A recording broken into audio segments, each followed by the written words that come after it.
Eu ontem compartilhei com vocês um pouquinho sobre 5 prioridades na vida de um cristão. Baseado no livro, eu até falei o nome errado do livro, eu falei 5 prioridades, né? Que eu falei que era o nome do livro. O nome é Uma Vida com Prioridades. Eu até coloquei o comentário depois no YouTube, eu tenho que colocar no Instagram também, porque o livro chama Uma Vida com Prioridades. E a gente falou um pouquinho sobre 5 prioridades da vida de um cristão. Essas 5 prioridades, não sei se você estava lá ou se você viu o vídeo, eu fiz essa analogia com a mão, nessa posição onde o polegar está na vertical e os 4 demais dedos estão na horizontal. Porque o relacionamento principal, que é o vertical, que é com o Senhor, ele vai nos possibilitar ter relacionamentos saudáveis na horizontal, com os nossos familiares, com o nosso cônjuge, com as pessoas do nosso trabalho, nossa vida ministerial, certo? E pensando um pouco nessas prioridades, eu não sei se você já tem ouvido com frequência o que nós falamos na comunidade, o que é ensinado, mas uma das coisas que eu particularmente gosto muito é da palavra decisão. Essa palavrinha para mim ela é mágica porque ela traz sobre nós a responsabilidade da atitude. Porque eu não posso tomar uma decisão para você e você não pode tomar uma decisão para mim. Não é verdade? Então essa palavra decisão ela é fantástica e eu queria falar um pouquinho com você sobre decisão. Tá? Bom, primeira coisa... Olha a Siri aqui me chamando no celular. Antes de qualquer coisa, a gente parando para olhar as prioridades, a gente percebe que essas prioridades elas são todas relacionamentos. O relacionamento com Deus, o relacionamento com o cônjuge, relacionamento com a família, né, com os pais ou com os filhos, relacionamento no trabalho ou profissional, relacionamento ministerial. Então a gente sempre está lidando com relacionamentos. Só que o relacionamento, normalmente, ele pode ser bom ou ruim. Existem relacionamentos que são ruins, não são saudáveis. E o que o Senhor tem para mim e para você são relacionamentos saudáveis, relacionamentos que são uma bênção. E é tão interessante essa questão de relacionamentos, né? A gente está passando, se Deus quiser, chegando ao fim, a cada dia mais próximo do fim de uma pandemia que alterou toda a nossa rotina. Mas uma das coisas que essa pandemia trouxe para nós também foi, pelo menos para mim, espero que para você também, foi a percepção de como nós somos pessoas relacionais, né? Como nós somos feitos para nos relacionar. Maniséria estava falando mais cedo aqui na live como que ela sente saudade de estar juntos, se abraçando, e é isso mesmo, porque a gente gosta de andar junto. Nós vivemos em cidades, não é? Cidades, bairros, condomínios. A gente vive junto, nós somos criados para nos relacionar. E quando a gente pensa nesses relacionamentos e tudo mais, existem algumas decisões que nós tomamos que podem contribuir para que nossos relacionamentos sejam saudáveis ou não. Mas antes de falar um pouquinho mais sobre decisões e relacionamentos, eu queria compartilhar com vocês alguns conceitos que me chamam muita atenção há muito tempo, e eu sempre falo, né? Eu sou, mais a minha esposa, professores das crianças na comunidade da Graça, e uma das coisas que eu falo com as crianças, eu trabalho com os mais velhos, então é mais fácil para mim lidar com eles. Eu falo também no meu G100, e sempre que eu posso, sempre que eu tenho oportunidade, eu falo isso. São alguns conceitos que nós aprendemos no decorrer da nossa vida e que muitas vezes a gente aprende da maneira errada. Um dos conceitos é o amor. Se você acompanha as lives do pastor Horácio, do Jean, e a minha agora, ontem e hoje, você sabe que amor é muito mais do que um sentimento. Aliás, ele não é um sentimento. Uma coisa que o amor não é sentimento. Porque se fosse um sentimento, eu não teria controle, eu não teria a opção de amar, porque eu não tenho a opção de sentir, eu sinto. O sentimento, ele vem. Se você pisa no meu pé, eu sinto dor, é um escolho. Quando uma pessoa age de maneira irritante com você, você vai ficar irritado. É uma consequência, é um sentimento. Agora, como que a gente lida, como que a gente reage com o sentimento é outra história. Aí sim a gente escolhe. Mas o sentimento a gente não escolhe, ele vem. Então, amor não é sentimento. Amor é decisão. E parece que é difícil, né? Decidir amar, a coisa fica simplista demais. Mas eu acredito que no final, no decorrer dessa nossa conversa de hoje, você vai perceber e entender o que eu estou tentando transmitir para você de acordo com as Escrituras. Bom, outra palavrinha também que a gente entende de uma maneira muitas vezes equivocada, arrependimento. Essa é até mais tranquila, né? Eu já vi e vejo muita gente sabendo, entendendo o que é arrependimento, o que não é. A gente sabe que arrependimento é diferente de remorso. Inclusive existe a palavra remorso que diferencia. O arrependimento ele gera mudança de vida. O arrependimento ele automaticamente gera uma mudança. Então se eu fico chateado porque eu agi de uma maneira que não deveria, eu vou ter remorso talvez e voltar a praticar as mesmas coisas, ter remorso novamente, esse ciclo infinito. Isso não é arrependimento. O arrependimento ele gera mudança de vida. Então, quando eu me arrependo, a partir deste momento, eu vou mudando as minhas atitudes para que isso não aconteça mais. Certo? O arrependimento é fácil, né? A gente já está acostumado a ver essa diferença. Agora, o amor e a outra palavrinha que eu queria trazer para vocês também, que essa é até mais sensível, essa gera um pouco mais de dificuldade na gente, que é o perdão. Então, amor, arrependimento e perdão. Perdão a gente acha também que é um sentimento, né? Porque se a gente está sentindo raiva ou sentindo ira, a gente acredita que a gente não tem condições de perdoar por causa desse sentimento. Então a gente confunde um sentimento com uma decisão, que é a decisão de perdoar. E acredito também que no decorrer da nossa conversa hoje vai ficar um pouco mais claro sobre como que o perdão é muito mais do que um sentimento, está além de sentimento, é uma decisão, e como consequência dessa decisão, o sentimento pode sim vir a acontecer dentro de nós. Muito bem, então a gente aprendeu ontem, relembramos, nós conversamos sobre 5 prioridades que um cristão precisa ter dentro daquilo que as Escrituras nos ordenam, dentro daquilo que as Escrituras nos instruem. Mas como que eu vou desfrutar de um relacionamento com Deus, com a minha esposa ou com o meu esposo, com o meu cônjuge, com meus pais e com meus filhos, no meu trabalho e no meu ministério? Como que eu faço isso? Como que isso é possível, sendo que, entre aspas, ou sem aspas até, eu não consigo amar, eu não consigo me relacionar como eu gostaria, eu não consigo perdoar muitas vezes, eu não consigo fazer aquilo que eu acho que seria o mais importante. Eu não consigo priorizar aquilo que é importante para mim. Bom, pensando nisso, pensando nessa palavra de ontem, eu trago para vocês um pensamento ou uma reflexão sobre o que é amar. Primeiro, o que é amar? Então eu queria ler com vocês o Evangelho de João, capítulo 13, versículo 34 e 35. Está escrito assim, Jesus falando com seus discípulos: Um novo mandamento lhes dou, amem-se uns aos outros como eu os amei. Vocês devem amar-se uns aos outros. Com isso, todos saberão que vocês são meus discípulos, se vocês amarem uns aos outros. Então existe um modelo que a gente tem de seguir de amor. Isso é para a gente deixar de lado qualquer possibilidade de a gente amar por conta própria, tá?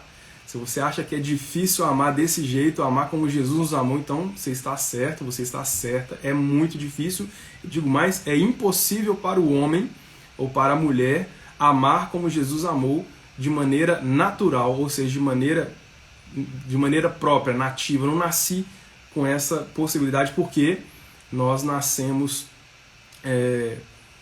com o pecado já de Adão sobre nós. Acredito que você já ouviu isso em alguma das nossas lives, em algum dos cultos transmitidos nos domingos. Bom, mas como que eu posso amar como Jesus amou, né? Porque é importante ficar claro, viu? O mandamento não é amar de qualquer jeito. Ame da melhor forma que você puder. Ame do jeito que você aprendeu, do jeito que você foi amado pelos seus pais ou pelos seus responsáveis. Não. Ame como Jesus Cristo te amou. Como que Ele nos amou? Dando a vida por nós, dando o tempo dele por nós. E isso é algo que nós precisamos de entender para conseguir aplicar.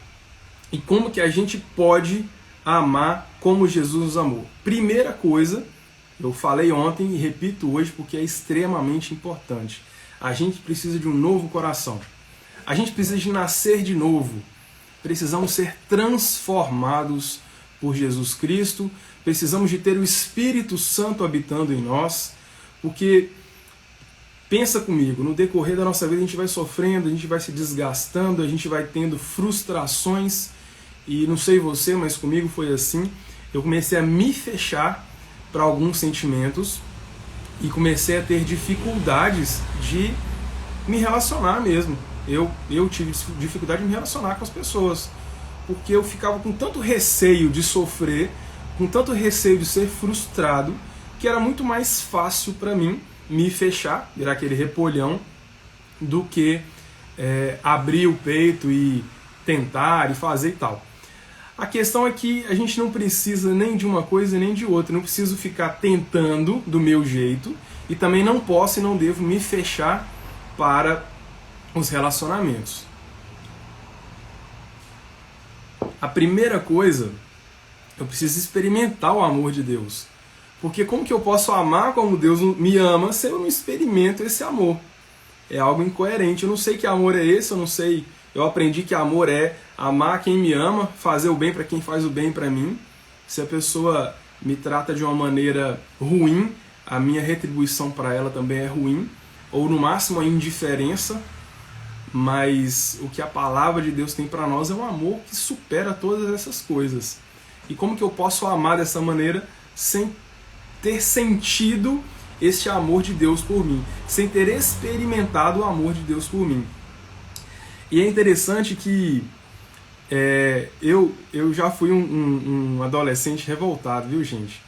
Então, eu estou falando aqui daquilo que eu experimentei. Eu ficava pensando assim, Deus não me ama. A culpa não é minha, é Ele. Ele que não me ama, porque eu estou aqui. É Ele que faz todas as coisas, então é Ele que tem que fazer tudo. E eu vou ficar aqui esperando, batendo o pé, fazendo pirraça.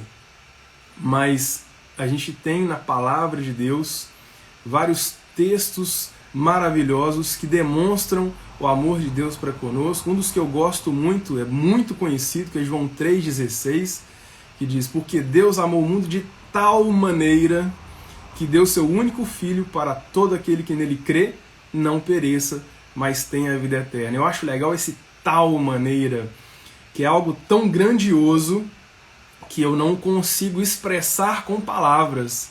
Não existe uma palavra para definir o quão grande é o amor de Deus para comigo e para com você, ao ponto de entregar o seu Filho por nós. E é bacana que Ele nos amou. Está no passado, mas é constante, é do passado até hoje, né? Do início da eternidade até hoje, até o fim da eternidade, se é que a gente consegue entender isso. Mas fato é que cabe a mim agora experimentar desse amor. Como que eu experimento desse amor? Me entregando a este amor. É racional mesmo, eu não preciso estar chorando, eu não preciso estar emocionado, não preciso ouvir uma música de fundo com um pianinho e tal. Gente, é uma experiência racional que eu vou ter com o Senhor a partir da minha decisão de experimentar desse amor. Pense você, pai ou mãe, pense você, filho, que o seu pai ou sua mãe tem um amor por você, mas que você pode optar por experimentar desse amor ou não. Né? A gente tem a parábola do filho pródigo que ilustra muito bem isso. O pai extremamente amoroso, o filho chegou assim aqui, ó, não tô nem aí, mano. Se você me ama ou não me ama, me dá aqui minha herança, eu tô vazando, eu tô indo ali desfrutar daquilo que eu acho que é o bom. E foi a decisão dele. Né?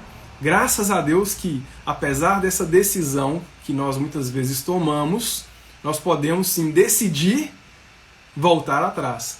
Isso também é maravilhoso, né? Tá, eu já entendi que eu preciso amar a Deus, ter uma experiência com o Senhor. Então eu preciso agora, que eu já experimentei desse amor, amar a Jesus de todas as forças, amar a Deus sobre tudo, que é a nossa primeira prioridade, lembra? Amar a Deus, relacionamento com Deus e depois as outras horizontais. Eu preciso amar a Deus. Não adianta eu tentar amar as pessoas se eu não amo a Deus. Se eu faço isso, eu estou falando mentira para mim mesmo, eu estou me enganando. E aí que a gente começa a perceber que o nosso relacionamento com Deus ele é muito importante, muito mais profundo e muito mais intenso, deve ser muito mais profundo e mais intenso, até mesmo porque sem isso o resto da nossa vida vai ser muito fraco, limitado. A gente vai ser infeliz sem nem perceber e fica ainda correndo atrás da felicidade, né, que é outro mal desse momento que a gente vive, que é esse correr atrás da felicidade, ao invés de correr atrás da santidade, ao invés de exercer a santidade, exercer o amor. Em João 14, 21 diz assim: quem tem os meus mandamentos, Jesus falando, viu gente? Quem tem os meus mandamentos e lhes obedece, esse é o que me ama. Aquele que me ama será amado por meu Pai, eu também o amarei e me revelarei a ele. Então como que eu posso amar a Jesus? Né? Eu preciso então obedecer os seus mandamentos. Isso é muito interessante porque a gente volta a dizer, né, do conceito de amor. A gente tem esse conceito de que o amor é um sentimento de querer bem e tal. Amor é querer bem também. Mas vê se funciona. Pensa comigo aqui. Eu te quero muito bem, eu te amo, mas eu faço com você algo que que vai te prejudicar. Eu ajo com você de uma maneira que não é saudável, que não é digna, que não é interessante. Então, que amor é esse que fala uma coisa e faz outra? Então, o amor, ele é o que o amor faz. Eu falei isso ontem, repito, e é uma das frases que eu mais gosto de repetir porque ela é, para mim, uma revelação maravilhosa. Se eu amo, eu faço. Se eu não faço e falo que amo, eu não amo. Nós precisamos obedecer a palavra de Deus. Precisamos obedecer a palavra de Deus. Obedecendo a palavra de Deus, nós amamos a Jesus, amamos os seus mandamentos, amamos as escrituras sagradas, e aí sim, nós amamos os mais próximos, né? A palavra de Deus não fala amar ao próximo. Quem é o próximo mais próximo do que a sua família, do que a minha família? Nossos familiares são normalmente os mais próximos de nós. E se nós não moramos com esses familiares hoje, provavelmente moramos com eles antes. E essa proximidade, a família em si, ela é tão importante. Isso não é nem só a Bíblia que fala, que isso é maravilhoso também, né? Quando a gente vê a ciência confirmando a palavra de Deus, a família é considerada a menor célula da sociedade. Ou seja, se você tem uma família bem estruturada, se você tem uma família organizada, uma família onde as coisas acontecem da maneira como devem acontecer, você vai ter bons relacionamentos fora da família. Ou seja, imagina uma família estruturada, outra família estruturada, vai juntando até formar uma nação de famílias bem estruturadas. Agora, se for uma nação de famílias desestruturadas, desequilibradas, nós vamos ter uma nação desequilibrada, uma nação desestruturada. Se o meu relacionamento com os meus pais, com os meus filhos, com os meus irmãos ou com meus avós, com um relacionamento doente, um relacionamento desequilibrado, como que vai ser o meu relacionamento profissional? Como que vai ser o meu relacionamento com meus vizinhos? Não tem como funcionar se não for na sequência bacana, se não for na sequência que Deus estabeleceu para nós. Então, a partir do momento que eu experimentei esse amor, eu tenho condições agora de executar esse amor. E é importante a gente lembrar que se eu tive essa experiência do amor de Deus sobre mim, é porque eu tive uma transformação de vida. É porque eu decidi experimentar, eu decidi abandonar a vida velha que eu vivia e entregar a minha vida ao Senhor, de maneira que, de acordo com o que está escrito na palavra, a vida que agora eu vivo, não vivo mais para mim, mas para o Senhor. Como assim? Significa simplesmente que minha prioridade número 1 é o meu relacionamento com o Senhor, minha prioridade número 2 é o meu relacionamento com o meu cônjuge, com minha esposa, com o meu marido, o meu relacionamento, minha prioridade número 3 é o relacionamento familiar, e assim vai. A gente vai estar alinhado com as Escrituras Sagradas. Bom, eu já consegui praticar o amor com os meus pais, com meus filhos, com meus irmãos, com a minha família. Eu preciso entender também que o amor ele deve ser executado, e eu falo a palavra executado no sentido de aplicado, também àqueles que não me amam. Olha só o que Jesus fala em Mateus 5, do versículo 43 ao 47. Vocês ouviram o que foi dito: ame o seu próximo e odeie o seu inimigo. Mas eu lhes digo, amem os seus inimigos e orem por aqueles que os perseguem, para que vocês venham a ser filhos de seu Pai que está nos céus, porque Ele faz raiar o seu sol sobre maus e sobre bons, e derrama chuva sobre justos e injustos. Se vocês amarem aqueles que os amam, qual recompensa receberão? Até os publicanos fazem isso. E se vocês saudarem apenas os seus irmãos, o que vocês estão fazendo demais? Até os pagãos, até os que não são cristãos fazem isso. Ô, gente, a verdade é que amar quem nos ama, tratar bem quem nos trata também é muito fácil, confortável. Tá tudo bem enquanto tá tudo bem. E o que a palavra de Deus tem para mim e para você é muito além disso. Muito além disso. E isso é bacana porque já começa a ficar mais clara a diferença entre o amor que a gente aprende no mundo, né, na nossa vida, e o amor da palavra de Deus. Porque o amor que eu aprendi na minha experiência no mundo, na vida secular, é o amor que tá tudo bem entre nós, então tá tudo bem. O dia que você pisou no meu pé, o dia que você me desagradou, já não tá tudo bem mais, e aí a gente já parte para outra aí, porque não dá para continuar. E o que a palavra de Deus tem para nós é diferente disso. A saúde do cristão, ela está justamente nessa diferença que é o amor verdadeiro. O amor que só é possível executar por causa do amor de Cristo que habita em mim, por causa do Espírito Santo que habita em mim.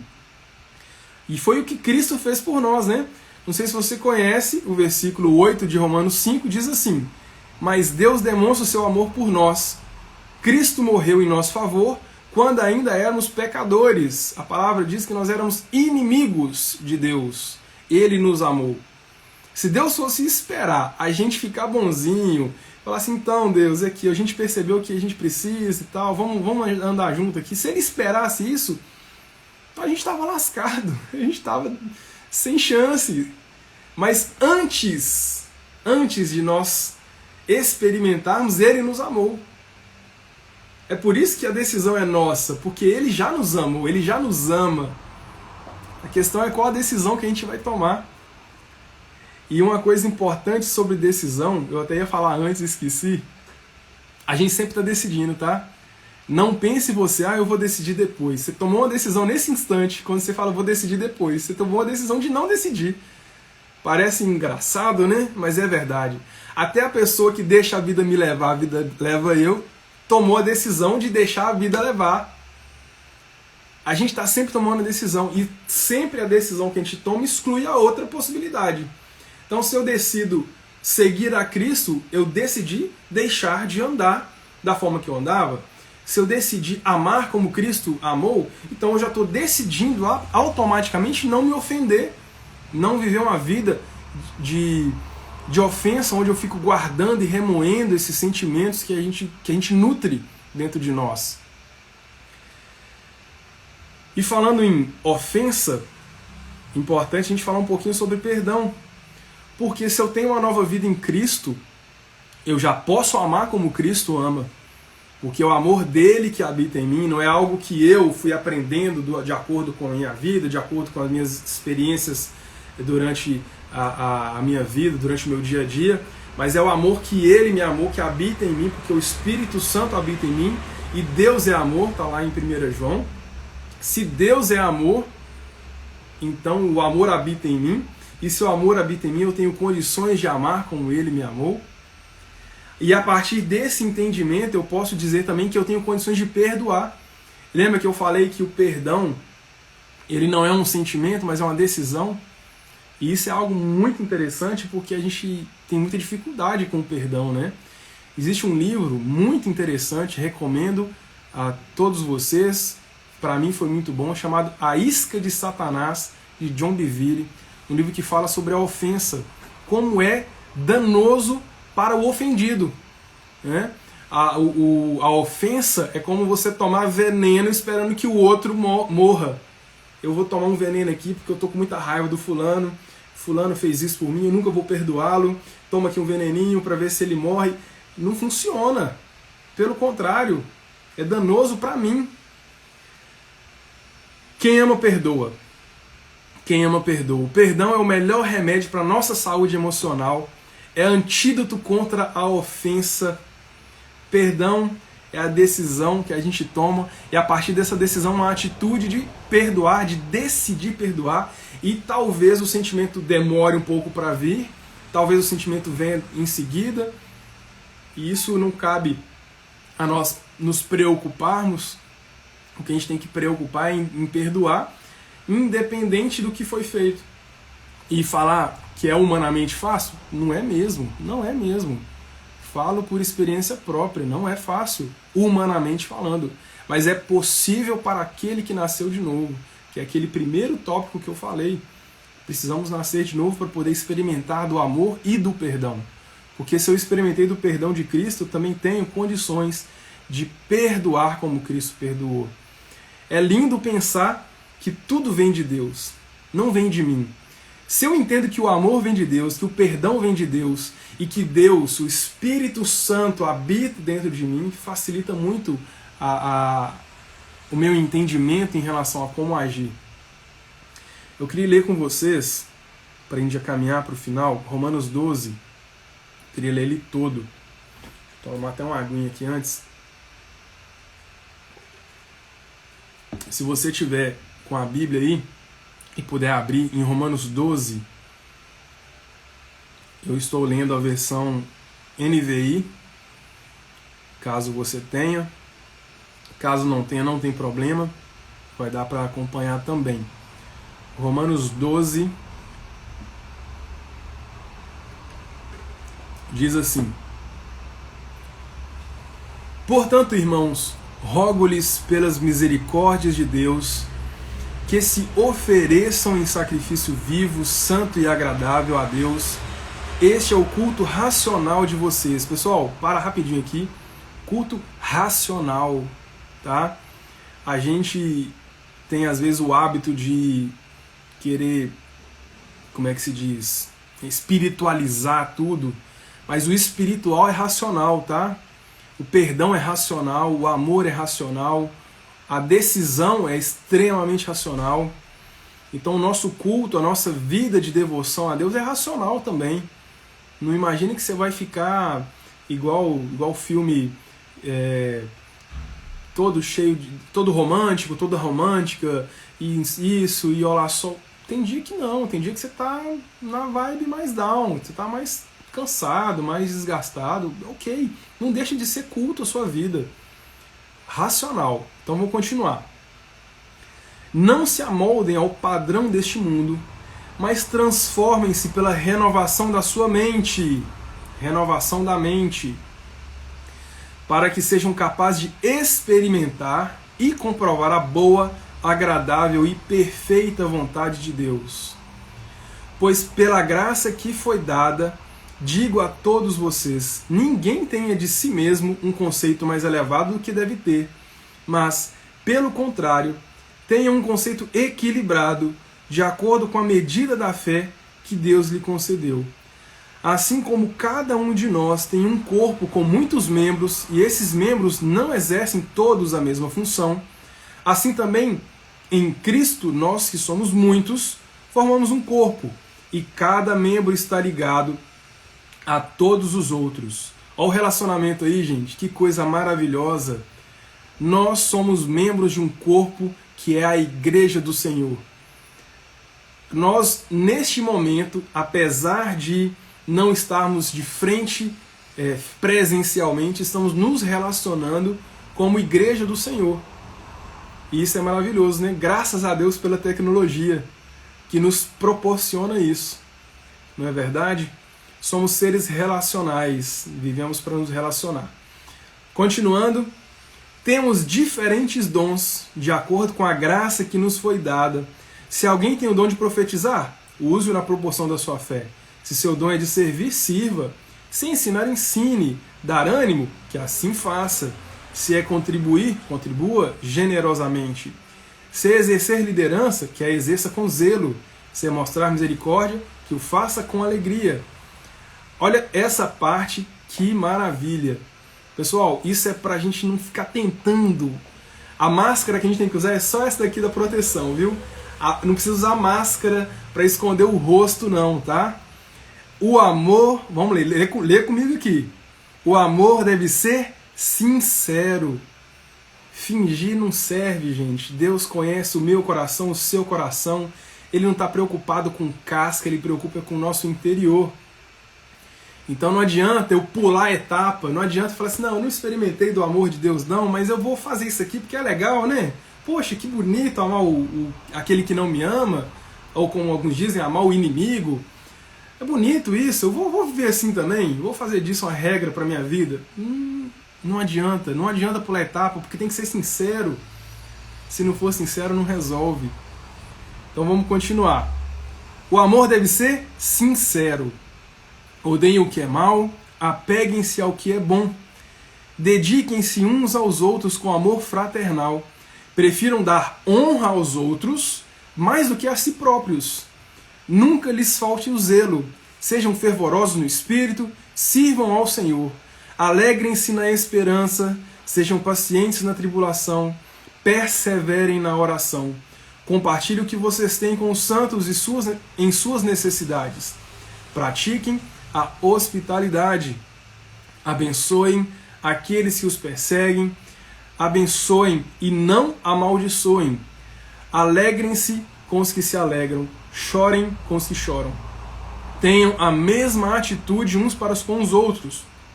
Não sejam orgulhosos, mas estejam dispostos a associar-se a pessoas de posição inferior. Não sejam sábios aos seus próprios olhos. Não retribuam ninguém mal por mal. Procurem fazer o que é correto aos olhos de todos. Façam todo o possível para viver em paz com todos. Amados, nunca procurem vingar-se, mas deixem com Deus a ira, porque está escrito: minha é a vingança, eu retribuirei, diz o Senhor. Minha do Senhor, viu, gente? Não nossa. Tanto que esse versículo deixa bem claro para quem gosta de usar versículo de maneira atravessada, né? Pelo contrário, se o seu inimigo tiver fome, dele de comer. Se tiver sede, dele de beber. Fazendo isso, você amontoará brasas vivas sobre a cabeça dele. E por fim, esse versículo maravilhoso: não se deixem vencer pelo mal, mas vençam o mal com o bem. Eu não sei se você já parou para pensar, mas se a gente for tentar fazer o que está escrito no capítulo 12 de Romanos, da nossa própria força, a gente vai ficar muito esquisito. Você já viu gente que faz uma coisa para aparecer? Aliás, na própria Bíblia tem vários exemplos, né? Os fariseus que ficavam orando nas praças, querendo aparecer, demonstrar como eles estavam santos, ó Senhor, muito obrigado porque eu não sou igual aquele cara ali, que faz isso, que aquilo outro, eu sou santo, eu oro, eu jejuo. Nossa, não dá certo. Esse tipo de pessoa é difícil de conviver, esse tipo de pessoa é difícil de lidar, difícil de ouvir. Não seja esse tipo de pessoa. Não tenta fazer por fazer. Não seja o santarrão, a santarrona. Nós precisamos ser santos, verdadeiramente santos, separados para o Senhor, porque fomos separados pelo Senhor. Porque se você está me ouvindo hoje, se você ouve as lives do Pastor Horácio, se você participa dos cultos de celebração, você já tem ouvido o que o Espírito Santo tem a falar ao seu coração, porque o que eu tenho falado aqui, o que o Pastor Horácio fala, o que o Jean fala, o que o Pastor Marcinho, o Pastor Serginho falam, não somos nós falando, nós estamos lendo a Palavra de Deus, e a Palavra de Deus é vida para mim e para você. Então que nós entendamos que não adianta tentar fazer, forçar, tentar amar, tentar agir, não dá certo. E por fim, a gente tem que lembrar que em todo tempo a gente está tomando decisão. Em todo tempo. A gente decide amar, a gente decide ficar ofendido, a gente decide nutrir relacionamentos saudáveis, a gente decide deixar a vida me levar, a vida leva eu, a gente decide obedecer às Escrituras, a gente decide ignorar. E é interessante que se a gente ignora, ou seja, se a gente não faz nada, a gente decidiu também, né? Eu falei antes e repito porque é importante. Se você não li a palavra, não li a Bíblia, não meditei nela, não orei, o que você não faz também é fazer alguma coisa. O deixar de fazer algo é fazer outra. E isso também é muito sério, porque você não precisa fazer o que eu estou falando, na verdade. Você pode fazer o que você quiser. Mas as consequências das nossas decisões, elas virão. Tem gente que fala, Deus vai castigar. Não precisa. Deus não vai te castigar se você não fizer o que a palavra diz. As consequências das suas decisões já são ruins demais. As consequências da minha decisão podem ser boas ou ruins. Se a minha decisão for boa ou ruim. Isso vai para qualquer coisa. Se você decide fazer um negócio mal feito, eu vou arriscar. Ok, você vai ter as consequências da sua decisão. E não tem a ver com castigo ou com... Não. É a gente mesmo. É a gente. Bom, o mais importante é saber que o Espírito Santo habita em nós. Nós já temos tudo que nós precisamos para amar, para perdoar, para viver uma vida santa, que é o Espírito Santo. A palavra de Deus diz que Ele é o nosso consolador, Ele é o nosso guia, Ele é quem nos convence do pecado, da justiça e do juízo. E Ele pode ser o seu melhor amigo. Tem que ser o meu melhor amigo. Porque Ele me conhece melhor do que ninguém. Aliás, melhor do que eu mesmo. Ele te conhece melhor do que você se conhece. E saber que nós temos um relacionamento tão íntimo com um Deus todo-poderoso, que apesar de toda essa grandeza, toda a soberania, nos permite andar com Ele, nos permite ter intimidade e viver uma vida dentro dos critérios que Ele estabeleceu para nós.